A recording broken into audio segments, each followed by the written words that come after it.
আমরা নাগরিকরা কর দেই, সেই করের টাকায় অ্যামুনেশন কেনা হয়। আমাদের একটা যৌক্তিক দাবিতে দমন করার জন্য আমরা এই করের টাকা দিই না। আমরা জবাব চাই, আমরা পদত্যাগ চাই। আমার ছেলেটাও ক্লাস 5-এ পড়ে। গতকালকের এই মৃত্যুর সংবাদটা আমি পড়েছি, আমি কোনো ভিডিও দেখতে পারিনি। মানে আমি সহ্য করতে পারবো না, এজন্য দেখতে পারিনি। কিন্তু আমাদের দায়িত্বশীল ব্যক্তিরা কত চমৎকারভাবে অবহেলা করে যাচ্ছেন বিষয়টি দেখুন। এই মাইলস্টোন স্কুল অ্যান্ড কলেজে ইন্টারমিডিয়েট যেহেতু রয়েছে, এখানকার অনেক ছাত্ররা গতকালকে এই দুর্ঘটনার পরে আজকে এইচএসসি পরীক্ষা দিতে বসবে।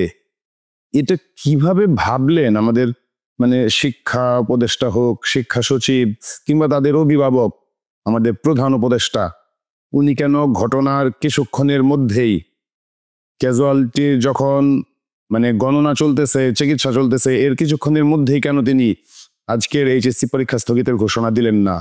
আমি জবাব চাই। আমি একজন সন্তানের অভিভাবক হিসেবে আমাদের এই দেশের বর্তমান অভিভাবকের কাছে জবাব চাই। জবাব দিতে হবে আপনার। এই শোকার্ত মানসিকতার ভেতর রাতের 2:30-3টা সময় কেন আমাদের শিক্ষা উপদেষ্টা ঘোষণা দেন আজকে পরীক্ষা বাতিল হবে?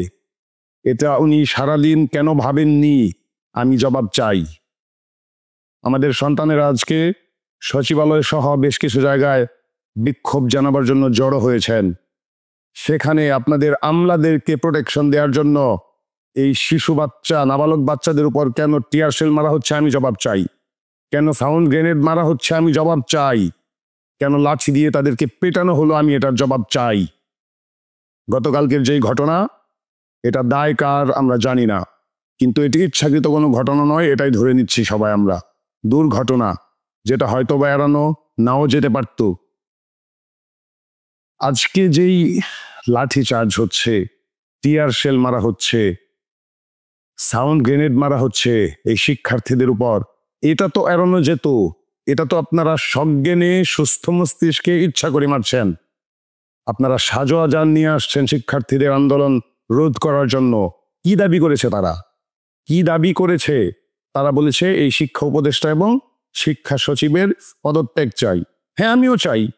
এদেশের প্রতিটি বিবেকবান মানুষ এটা চাইবে। আর যারা ক্ষমতার হালুয়া রুটির ভাগ পাচ্ছে তারা চাইবে না। আপনারা এক্ষুনি পদত্যাগ করুন। আর এই ছাত্রদের উপর যেই পুলিশ সদস্যরা দমন নিপীড়ন করেছে, সেটা লাঠি হোক, টিয়ার শেল হোক, সাউন্ড গ্রেনেড হোক, এদের হুকুম কে দিয়েছে? আদেশ কে দিয়েছে?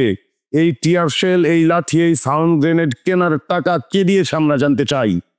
আমরা নাগরিকরা কর দেই, সেই করের টাকায় অ্যামুনেশন কেনা হয়। আমাদের একটা যৌক্তিক দাবিতে দমন করার জন্য আমরা এই করের টাকা দিই না। আমরা জবাব চাই, আমরা পদত্যাগ চাই। প্রয়োজনে আমরা এই সরকারের সকলের পদত্যাগ চাইব, কিন্তু আমাদের এই নাবালক শিশুদের উপর যেভাবে অবহেলা করা হচ্ছে, যেভাবে তাদের উপর অত্যাচার করা হচ্ছে, আমরা মেনে নেব না।